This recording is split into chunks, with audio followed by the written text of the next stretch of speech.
खबर जम्मू कश्मीर से जुड़ी। जम्मू कश्मीर में गुलाम नबी आज़ाद के साथ कांग्रेस पार्टी छोड़ने वाले 17 नेताओं ने दोबारा कांग्रेस का रुख कर लिया है और पार्टी लीडरान की मौजूदगी में कांग्रेस ज्वाइन कर ली है।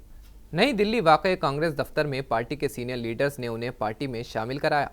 इन नेताओं ने साबिक वजीर आला गुलाम नबी आज़ाद का साथ देने के लिए कांग्रेस से इस्तीफा दिया था, जिन्होंने बाद में अपनी पार्टी डेमोक्रेटिक आज़ाद पार्टी बनाई, जिसे अब डेमोक्रेटिक प्रोग्रेसिव आज़ाद पार्टी का नाम दिया गया है।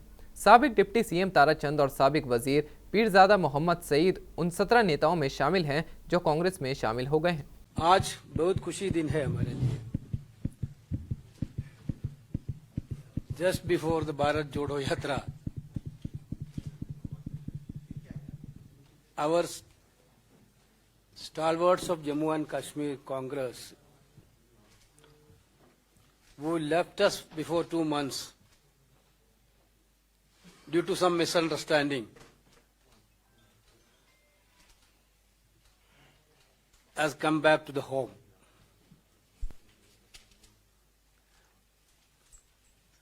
Some of our relatives leaving the house with some misunderstanding and coming back to the home with great satisfaction is a बहुत खुशी बात है। Therefore, we are really happy today. Jairamji rightly pointed out that Bharat Jodo Yatra is on the path of culmination. January 30th is the most important day for this country. A yatra which starts from September 7th onwards from Kanyakumari is going to culminate on 30th January at Jammu and Kashmir. Not only Congress people, the people from all like-minded political parties are joining us in Jammu and Kashmir, like Farooq Abdullah ji, Mehbooba Mufti ji.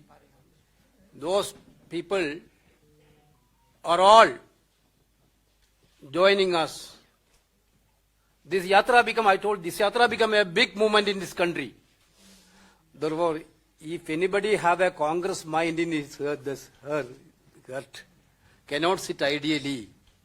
That is why all these leaders who left us 2 months before took a strong decision to come back in the parent organization, Indian National Congress, and to work with Rahul Gandhi and to make the Bharat Jodo Yatra.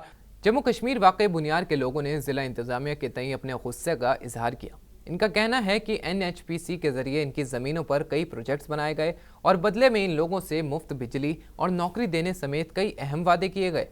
हालांकि NHPC के जरिए एक भी वादा पूरा नहीं किया गया। उनका कहना है कि कई बार महकमे की ओर से वादे पूरे करने की यकीन दहानी की जाती है, लेकिन इस तरफ कोई ध्यान नहीं देता है। पंचायत सिस्टम जब से यहाँ शुरू हुआ था तो लोगों के अंदर एक आशा जगी थी कि शायद ये अब सरकार ये हमारी बात को आगे लेकर हमारी बात सुनेंगे, मगर वैसा कुछ भी नहीं हुआ, क्योंकि लोगों के जो देराना मांग थी वो भी अभी तक पूरी नहीं हुई। और पंचायत के अंदर आप देख सकते थे कि नरेगा एक बहुत बड़ा एक रोजगार के तरीके से यहाँ लोग उस पर काम कर रहे थे, मगर उसमें भी सरकार ने अब बड़ी बड़ी बाधाएं डाली गई, क्योंकि जो काम पर जाएगा उसको सुबह भी फोटोग्राफी करनी है, शाम को भी फोटोग्राफी करनी है। तो दिन ब दिन यहाँ पर बेरोजगारी उरूज पर जाती रही है।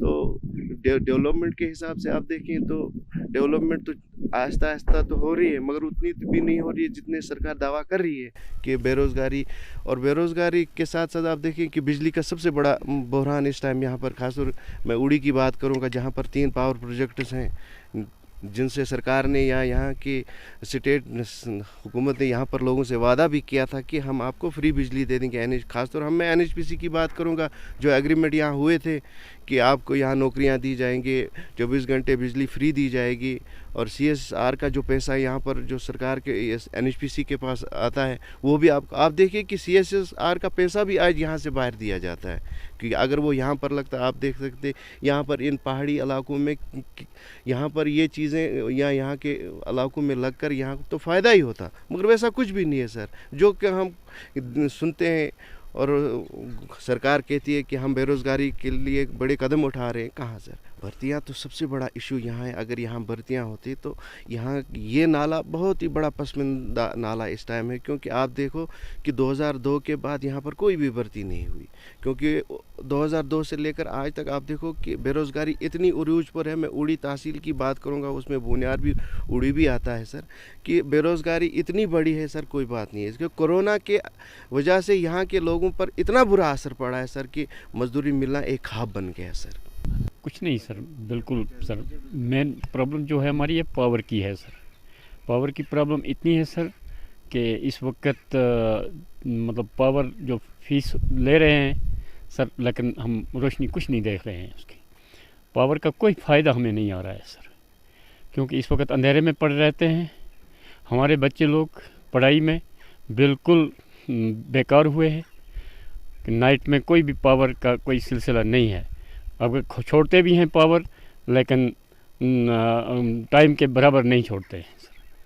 टाइम की पाबंदी नहीं रखते हैं सर। हम इंतज़ार करते हैं कि टाइम पर पावर आ जाए, आएगा पावर, नहीं आता है। बड़गाम वाक़े बदरान मागम के लोगों ने पीडीडी महकमे और ज़िला इंतज़ामिया के खिलाफ एहतजाजी मुजाहिरा किया। लोगों ने इल्ज़ाम लगाया कि यहाँ बिजली के खंभे का गलत इस्तेमाल किया जाता है।